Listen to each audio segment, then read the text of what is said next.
Elon Musk का इंसानों को मार्स पर बसाने का प्लान फिक्शनल स्टोरी से कम नहीं लगता। टेस्ला और स्पेस एक्स कंपनी के मालिक इलॉन मस्क वाजे तौर पर प्लान है कि 2050 तक वो मार्स पर इंसानों का एक पूरा शहर बनाएंगे जिसमें 10 लाख इंसान रह सकेंगे, और वो भी अर्थ के मदद के बगैर।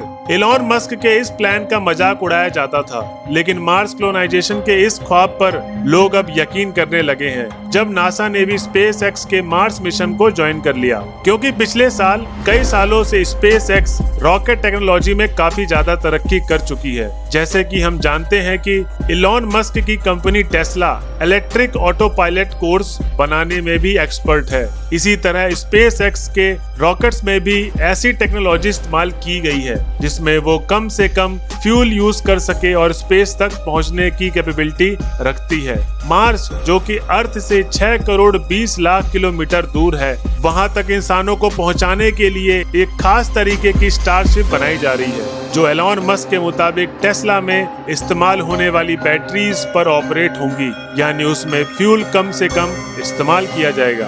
मार्स तक तो वो इंसान को पहुंचा देंगे, लेकिन सवाल यह उठता है कि मार्स पर इंसानों की कॉलोनी कैसे मुमकिन होगी। आखिर इलॉन मस्क और नासा इस हरे भरे अर्थ को छोड़कर इंसानों को इस बंजर मार्स में जमीन पर क्यों बसाना चाहते हैं? ना ही वहाँ सांस लेने के लिए ऑक्सीजन है, ना ही खाने पीने का सामान, ना ही -100 डिग्री सेल्सियस जितनी सर्दी में सर छुपाने की जगह। जब वहाँ इंसान के रहने की कोई बेसिक फैसिलिटीज भी मौजूद नहीं है, तो आखिर मार्स पर इंसानों की कॉलोनी बनाना मुमकिन कैसे होगी? तो दोस्तों, फैक्ट केंद्र की वीडियोस में एक बार आपका फिर से स्वागत है। यही वह क्वेश्चन है जिनके जवाब आप इस वीडियो में जान सकेंगे। सबसे पहले बात करते हैं, जब इस अर्थ पर इंसान के रहने की सारी नेचुरल फैसिलिटीज मौजूद है, तो फिर इंसान को मार्स पर भेजने की जरूरत क्या है? पिछले कई सदियों से हमारे प्लेनेट अर्थ की हेल्थ के ऊपर जो भी रिसर्च हो रही थी, अफसोस के साथ उन तमाम रिसर्च के रिजल्ट नेगेटिव आए हैं। वैज्ञानिकों का कहना है कि जब से इंसानों ने फॉसिल फ्यूल यानी पेट्रोल और गैस का इस्तेमाल शुरू किया है, तब से अर्थ का टेम्परेचर बढ़ता चला जा रहा है, और एक वक्त ऐसा आएगा जब ये टेम्परेचर इतना ज्यादा हो जाएगा कि अर्थ पर किसी भी जानदार का रहना मुमकिन नहीं होगा। एक सर्वे के मुताबिक हर 10 सालों में अर्थ का एवरेज टेम्परेचर 0.16 डिग्री सेल्सियस जितना बढ़ रहा है, यानी जिन गर्म इलाकों में अभी इंसान रहते हैं, अगर यह सब ऐसे ही चलता रहा तो आज से 150 सालों के बाद वहाँ इंसान का रहना नामुमकिन हो जाएगा। टेम्परेचर बढ़ने की वजह से ये ग्लेशियर भी धड़ाधड़ पिघल रहे हैं, जिनकी वजह से फ्लड, साइक्लोन और सुनामी का चांसेस भी बढ़ता जा रहा है। बात सिर्फ फ्यूल के इस्तेमाल की नहीं है, इस पॉल्यूशन ने हमारी अर्थ की ओजोन लेयर को भी डैमेज कर दिया है। वो ओजोन लेयर जो सूरज से निकलने वाली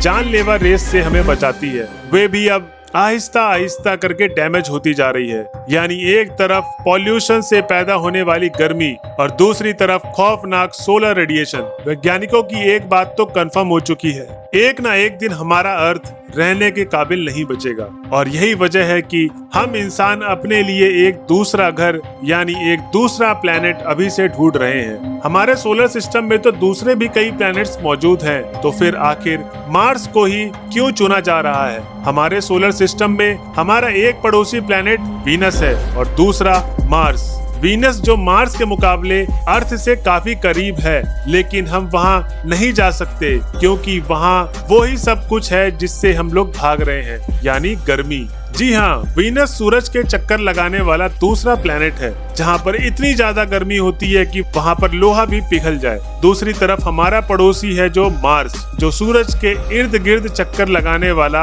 अपना चौथा प्लेनेट है। यह वीनस जैसी आग तो नहीं बरसाता, पर यहाँ पर सर्दी अर्थ के अंटार्कटिका रीजन से भी ज्यादा है। सिर्फ कड़ाकेदार सर्दी ही नहीं जो मार्स पर इंसानों के लिए मुश्किल खड़ी करे, बल्कि ना ही वहाँ पर ऑक्सीजन है और ना ही पीने का पानी, यानी इंसान के जिंदा रहने की बेसिक फैसिलिटीज भी मौजूद नहीं है।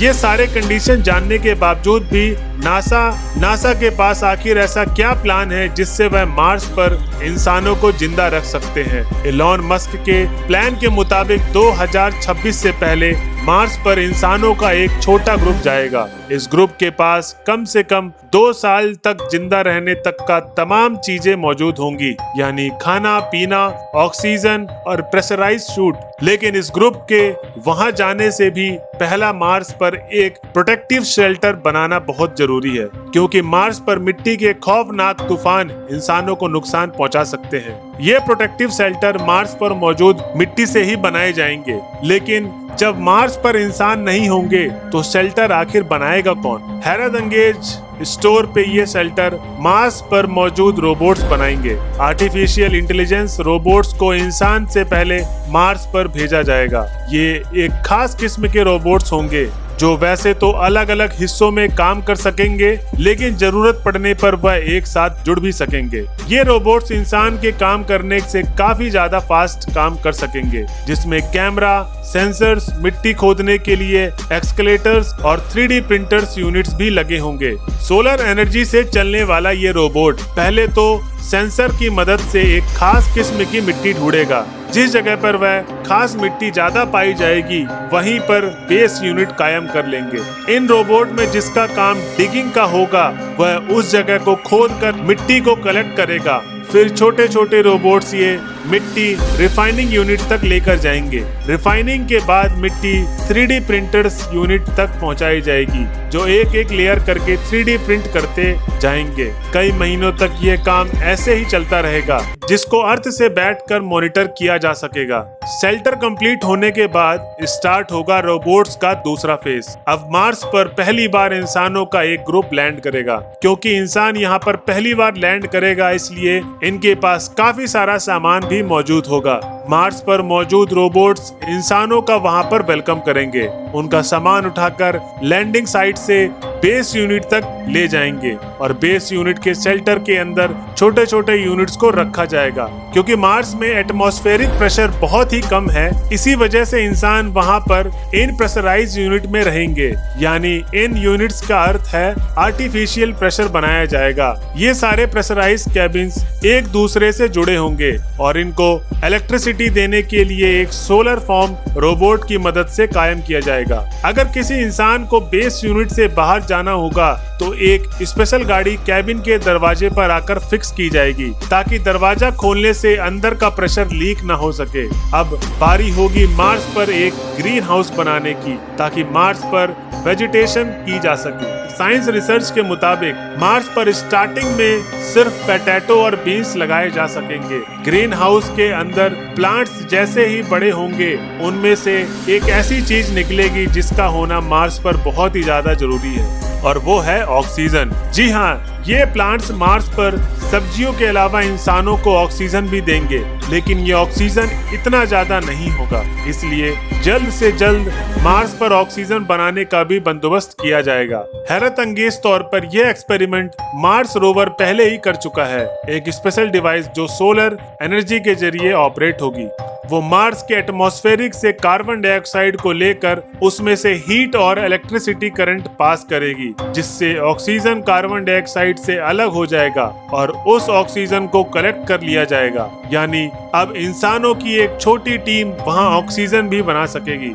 खाने के लिए उनके पास सिर्फ 2 डिश ही सही, पर खाना मौजूद होगा। मार्स के जमीन के नीचे फ्रोजन वाटर मार्स पर मौजूद रोवर पहले ही ढूंढ चुका है, तो उस बर्फ को पिघलाकर पानी भी बनाया जा सकेगा। 100 बात की एक बात, मार्स पर भेजे गए इंसान अब बगैर अर्थ की मदद से जिंदा भी रह सकेंगे और वक्त पड़ने पर वापस अर्थ की तरफ रवाना भी हो सकेंगे। लेकिन क्या ये सब ऐसा ही चलता रहेगा? क्या मार्स पर जाने वाले लोग कभी भी अपने कैबिन से बाहर नहीं निकलेंगे? अगर मार्स पर जाकर ऐसे ही जिंदगी गुजारनी है, तो फिर इतनी ज्यादा तामझाम की आखिर क्यों जरूरत थी? और वैज्ञानिकों के पास इस मामले का कोई सॉल्यूशन तो नहीं है, लेकिन उनका यह ख्याल है कि अगर मार्स के एटमॉस्फेरिक में कुछ ऐसे ही चेंजेस किए जाएं जिससे मार्स का टेम्परेचर बढ़ जाए, तो शायद आने वाले 100 या 200 साल के बाद मार्स वैसा ही हरा भरा हो सकता है।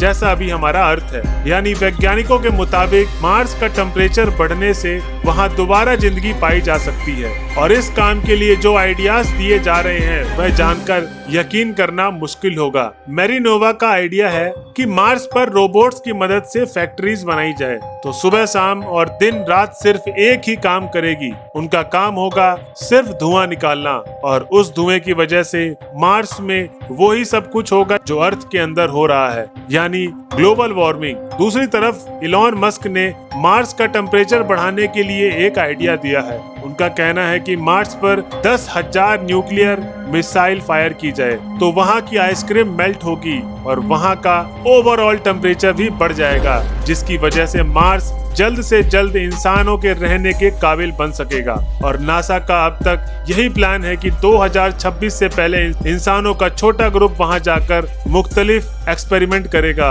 और फिर हर 2 सालों के बाद जब अर्थ और मार्स एक दूसरे के करीब आ जाते हैं तब वहां लोग भेजे जाएंगे। 2050 तक मार्स पर 10 लाख लोग ऐसे ही प्रेशराइज्ड कैबिन में रहेंगे और साथ ही साथ मार्स का टेम्परेचर बढ़ाने के लिए भी कोशिश की जाएगी। उनका ख्याल है कि 100 या 200 साल के बाद मार्स को भी अर्थ जैसा प्लैनेट बनाने में कामयाब हो जाएंगे।